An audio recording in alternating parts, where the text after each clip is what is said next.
मैं सरोज कुमारी, सहआचार्य राजनीति विज्ञान। आज हम बीए पार्ट सेकंड के पेपर सेकंड के अंतर्गत भारतीय संविधान की प्रस्तावना पढ़ेंगे। संविधान की प्रस्तावना संविधान का दर्पण होती है, संविधान का मुख्य अंग होती है। भारतीय संविधान की प्रस्तावना भी भारतीय संविधान का आदर्श है, भारतीय संविधान का लेखा जोखा प्रस्तुत करती है, एक झांकी प्रस्तुत करती है, संविधान की आत्मा है।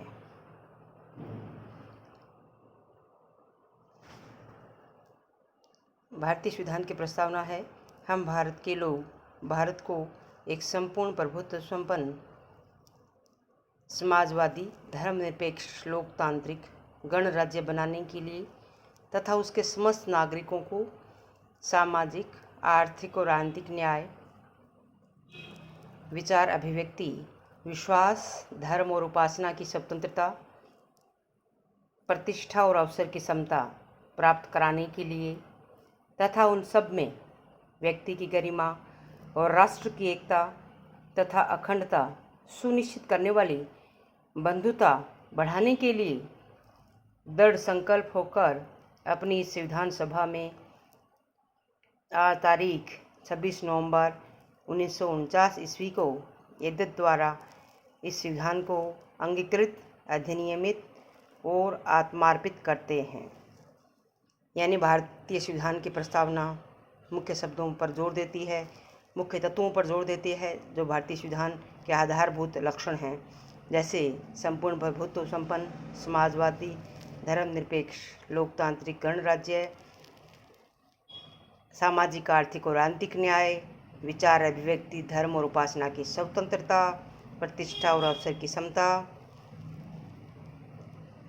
अखंडता और राष्ट्र की एकता आदि जो मुख्य आधारभूत तत्व हैं भारतीय संविधान के, वे भारतीय संविधान के प्रस्तावना में भी हमें देखने को मिलते हैं। अब हम चर्चा करते हैं उन मुख्य तत्वों की जो भारतीय संविधान की प्रस्तावना में दिए गए हैं, जिनमें पहला आता है हम भारत के लोग। हम भारत के लोग भारतीय संविधान का आधार प्रस्तुत करते हैं। जैसे भारत के संविधान की प्रस्तावना हम भारत के लोग शब्द से होती है, जिसका तात्पर्य है कि भारत में जनता संप्रभु है, जनता सर्वोच्च है। भारत का संविधान जनता के प्रतिनिधियों द्वारा, जनता के द्वारा ही बनाया गया, जनता को अर्पित किया गया, जनता पर ही लागू किया गया। यानी जनता ने अपने लिए संविधान का निर्माण किया, स्वयं को अर्पित किया, स्वयं को ही उसके अधीन किया या स्वयं पर उसको लागू किया। तो इन शब्दों से ज्ञात होता है कि भारतीय जनता सर्वोच्च है, भारतीय जनता ही संप्रभु है। ये सत्ता हमने किसी बाहर के राष्ट्र से प्राप्त नहीं की, बल्कि स्वतंत्रता के पश्चात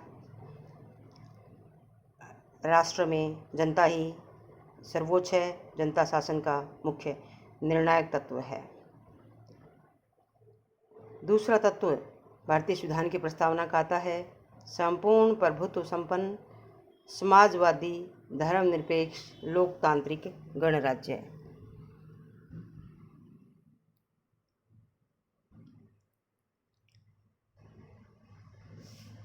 संपूर्ण प्रभुत्व संपन्न का तात्पर्य है कि भारत एक प्रभुत्व संपन्न राष्ट्र है, भारत संप्रभु है, यह किसी अन्य राष्ट्र के अधीन नहीं है। यह आंतरिक और बाह्य नीति अपनाने के लिए पूर्ण स्वतंत्र है। अपने राष्ट्रीय हितों को ध्यान में रखते हुए यह किसी भी राष्ट्र के साथ संधि कर सकता है, संधि विच्छेद कर सकता है, आवश्यक हो तो युद्ध भी कर सकता है। भारत संयुक्त राष्ट्र संघ का सदस्य है, राष्ट्रमंडल का भी यह सदस्य है। इससे यह नहीं होता कि भारत की संप्रभुता पर कोई हमला हो। भारत पूर्ण रूप से स्वतंत्र है। अमेरिका, ब्रिटेन और अन्य राष्ट्रों की भांति यह भी एक संप्रभु राष्ट्रों में शामिल है। समाजवादी राज्य। समाजवादी शब्द जो है यह भारतीय संविधान की प्रस्तावना में 1976 में 42वें संविधान संशोधन द्वारा जोड़ा गया। इसका उद्देश्य यही है कि भारत एक न्यायपूर्ण समाज की स्थापना करेगा, जनता को सामाजिक, आर्थिक, राजनीतिक और हर दृष्टि से न्याय प्रदान करने का प्रयास करेगा, जनता के प्रत्येक वर्ग को ध्यान में रखते हुए अपना विकास करेगा। धर्मनिरपेक्ष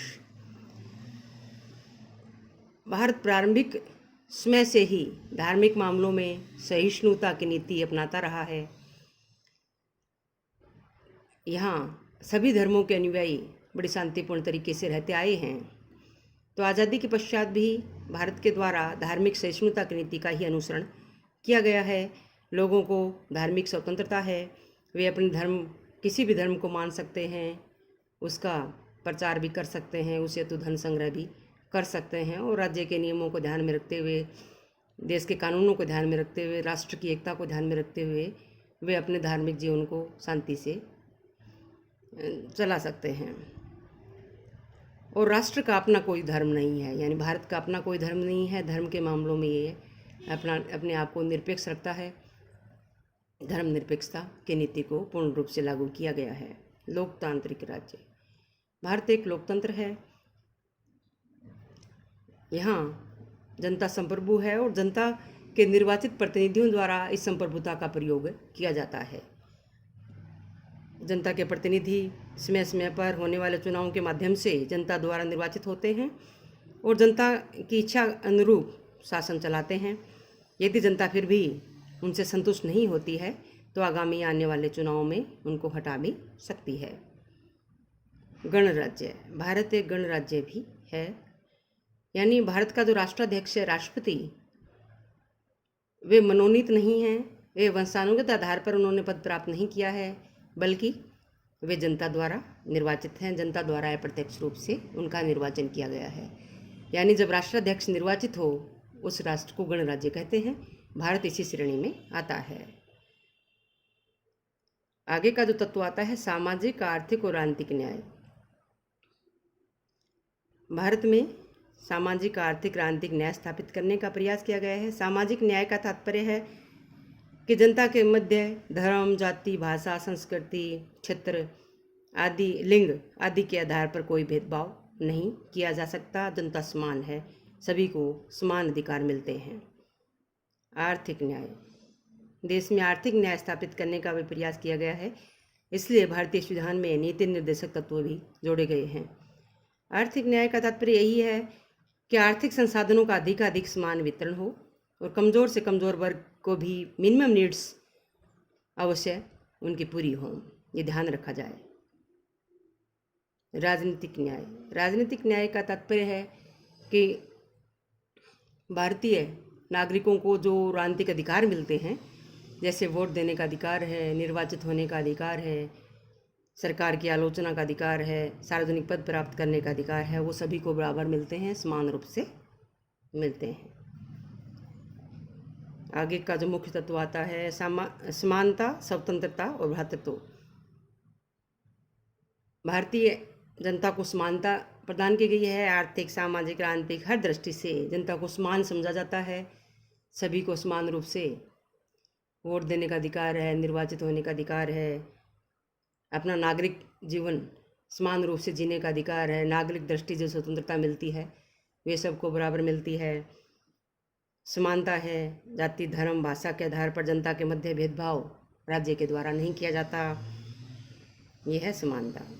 और कई तरह के अधिकार जो हैं जनता को दिए गए हैं ताकि सभी अपना समान रूप से विकास कर सकें।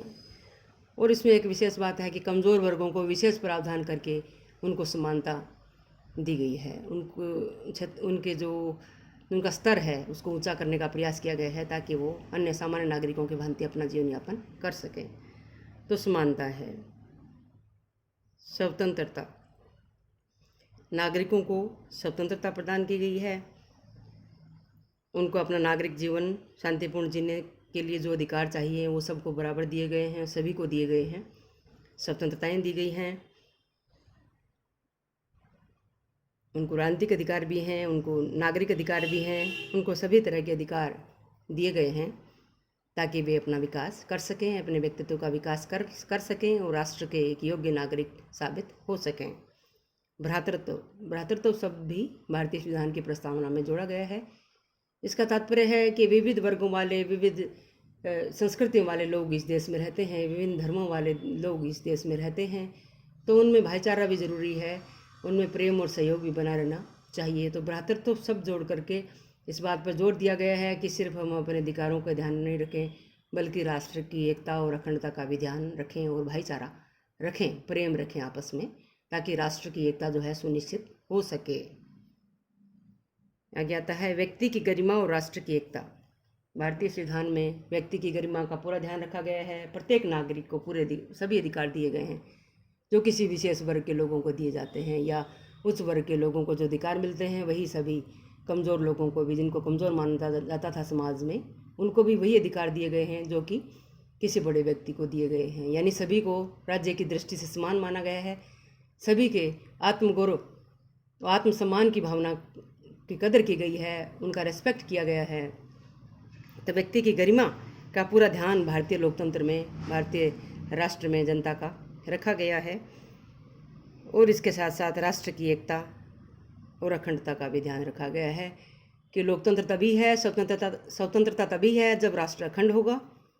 स्वतंत्रता के साथ साथ हमें अपने कर्तव्यों का भी ध्यान रखना पड़ेगा, और राष्ट्र की एकता से ऊपर कुछ भी नहीं है, ये सभी को ध्यान रखना पड़ेगा। इसलिए राष्ट्र की एकता और अखंडता शब्द को भी